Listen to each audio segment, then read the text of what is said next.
नमस्कार मित्रों, आज फिर से मैं आपके साथ हूं एक और कहानी के साथ।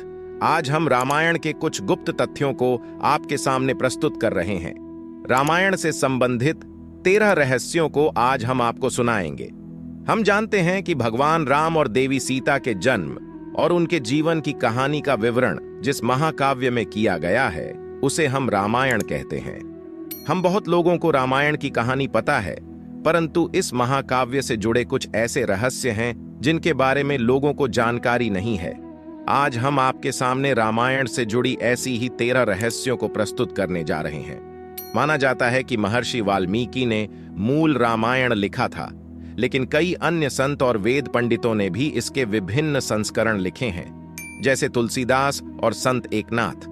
हालांकि प्रत्येक संस्करण में कहानी को अलग अलग तरीकों से बताया गया है, लेकिन मूल रूप से रेखा एक ही है। आज हम इस महाकाव्य और इस ग्रंथ से जुड़े उन रहस्यों को खोलेंगे जिनके बारे में बहुत कम लोग जानते हैं।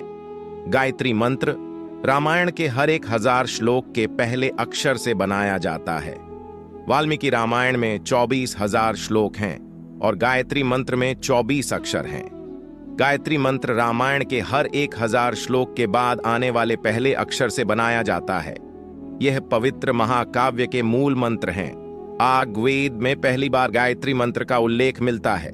राजा दशरथ राम और उनके भाइयों के अलावा एक पुत्री के पिता भी थे। श्री राम के माता पिता और चारों भाइयों के बारे में हम सभी जानते हैं, लेकिन बहुत कम लोग जानते हैं कि श्री राम की एक बहन भी थी, शांता, जो कि चारों भाइयों से काफी बड़ी थी। उनकी माता कौशल्या थी। माना जाता है कि अंग देश के राजा रोमपद और उनकी रानी वर्णी एक बार अयोध्या आए थे। उनके कोई संतान नहीं थी। जब राजा दशरथ को यह बात पता चली तो उन्होंने बातचीत के दौरान कहा कि वह अपनी बेटी शांता को संतान के रूप में उन्हें देंगे। इस समाचार से राजा रोमपद और वार्ष्णी बहुत खुश हो गए। उन्होंने शांता का अच्छी तरह से पालन पोषण किया और माता पिता के सभी कर्तव्यों को निभाया। एक दिन राजा रोमपद ने अपनी पुत्री से बात कर रहे थे कि तब एक ब्राह्मण उनके द्वार पर आया और राजा से वर्षा के दिनों में खेती की जुताई के लिए राज दरबार से मदद करने की प्रार्थना की। राजा इतना अपनी पुत्री के साथ बात कर रहे थे कि उन्हें यह नहीं पता चला कि द्वार पर एक नागरिक आया। उन्होंने पुत्री के साथ बात करते रहे। इस अनसुने व्यवहार से ब्राह्मण को दुख हुआ और वे राजा रोमपंथ के राज्य को छोड़कर चले गए। वह ब्राह्मण इंद्रदेव के भक्त थे।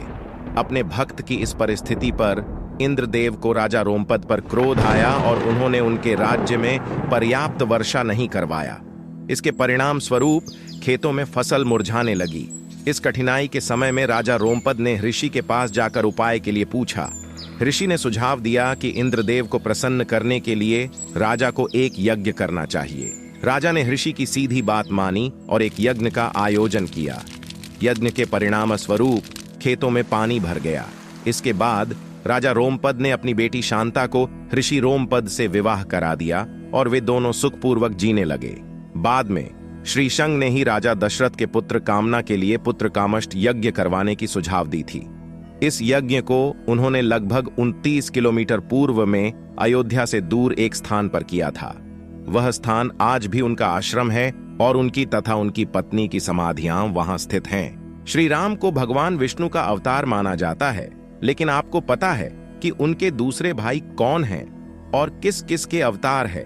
शत्रुघ्न और भरत को भगवान विष्णु द्वारा कर्मशय के रूप में धारण किए गए सुदर्शन चक्र और शंख को शैल के अवतार मानते हैं, जबकि लक्ष्मण को क्षीर सागर में भगवान विष्णु के आसन मानते हैं।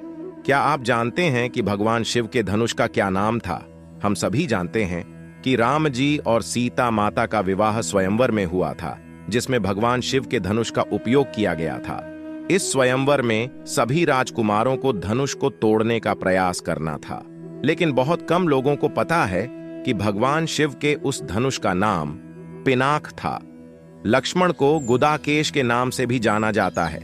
माना जाता है कि उन्होंने वनवास के 14 वर्षों में अपने भाई और भाभी की सुरक्षा के लिए कभी सोते नहीं थे, इसलिए उन्हें गोदाकेश के नाम से भी जाना जाता है। जब राम और सीता वनवास में थे और सो रहे थे, तब लक्ष्मण के सामने निद्रा देवी प्रकट हुई। उस समय लक्ष्मण ने निद्रा देवी से अनुरोध किया कि उन्हें वनवास के 14 वर्षों तक नींद न आए, ताकि वह अपने प्रिय भाई भाभी की रक्षा कर सकें। निद्रा देवी ने खुश होकर कहा कि यदि लक्ष्मण के बदले कोई और 14 वर्षों तक सोते रहेंगे तो वह उन्हें इस वरदान को प्रदान कर सकती है। इसके बाद उर्मिला, जो लक्ष्मण की पत्नी और सीता की बहन थी, ने लक्ष्मण के लिए इस व्रत को स्वीकार किया और पूरे 14 वर्षों तक उन्होंने अपनी और लक्ष्मण की निद्रा को भोगती रही। यह महाकाव्य रामायण से संबंधित है। राम, लक्ष्मण और सीता माता के वनवास का स्थान क्या था? सभी जानते हैं कि राम, सीता और लक्ष्मण ने 14 वर्षों तक वनवास का सामना किया और फिर राक्षस राजा रावण को परास्त करके अपने राज्य में वापस आए। ज्यादातर लोगों को पता है कि राम, लक्ष्मण और सीता माता ने कई वर्षों तक वन में विचरण किया था, लेकिन इस वन के नाम की जानकारी केवल कुछ ही लोगों को होगी।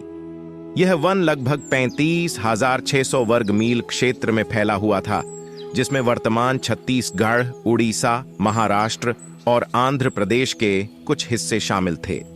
इस समय यह वन सबसे भयानक राक्षसों का निवास स्थान माना जाता था, इसलिए इसका नाम दंडकारण्य था, जिसमें दंड का अर्थ सजा देना और आरण्य का अर्थ वन है। लक्ष्मण रेखा प्रकरण का वर्णन वाल्मीकि रामायण में नहीं है। पूरे रामायण की कहानी में सबसे पेचीदा प्रकरण लक्ष्मण रेखा प्रकरण है, जिसमें लक्ष्मण वन में अपनी झोपड़ी के चारों ओर एक रेखा खींचते हैं। यह कहानी तो आप सुनी होगा कि सीता के आग्रह पर राम हिरण को पकड़ने और मारने की कोशिश करते हैं तो हिरण राक्षस मरीज का रूप लेता है। मरने पर मरीज राम की आवाज में लक्ष्मण और सीता के लिए रोता है। यह सुनकर सीता लक्ष्मण से विनती करती है कि वह अपने भाई को मदद करे, क्योंकि ऐसा लगता है कि उनके भाई किसी मुसीबत में फंस गए हैं। किंतु लक्ष्मण सीता को अकेले जंगल में छोड़कर जाने के लिए तैयार नहीं हुए, लेकिन सीता ने बार बार अनुरोध करने पर लक्ष्मण तैयार हो गए। उसके बाद लक्ष्मण ने अपनी झोपड़ी के चारों ओर एक रेखा खींची और सीता से विनती की कि उनके भाई न आने तक रेखा के अंदर ही रहें, और यदि कोई बाहरी व्यक्ति रेखा को पार करने का प्रयास करेगा तो जलकर भस्म हो जाएगा।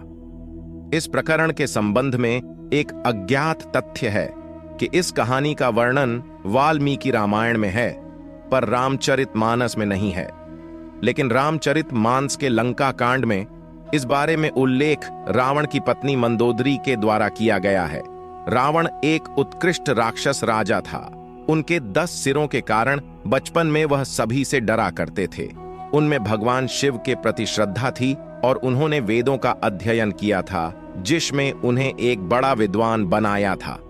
हालांकि क्या आपको यह ज्ञान है कि रावण के ध्वज में वीणा का प्रतीक क्यों था? रावण एक अद्वितीय वीणा वादक था और इसी कारण उसके ध्वज में वीणा का प्रतीक था। हालांकि रावण इस कला को अधिक महत्व नहीं देता था, उसे यंत्र बजाने में रुचि थी। इंद्र के होने के कारण कुंभकर्ण को सोने का वरदान मिला था। रामायण में सोने वाले कुंभकर्ण की एक रोचक कहानी है। कुंभकर्ण रावण के छोटे भाई थे और उनका शरीर बहुत ही भयंकर था। उनका आहार भी बहुत अधिक था।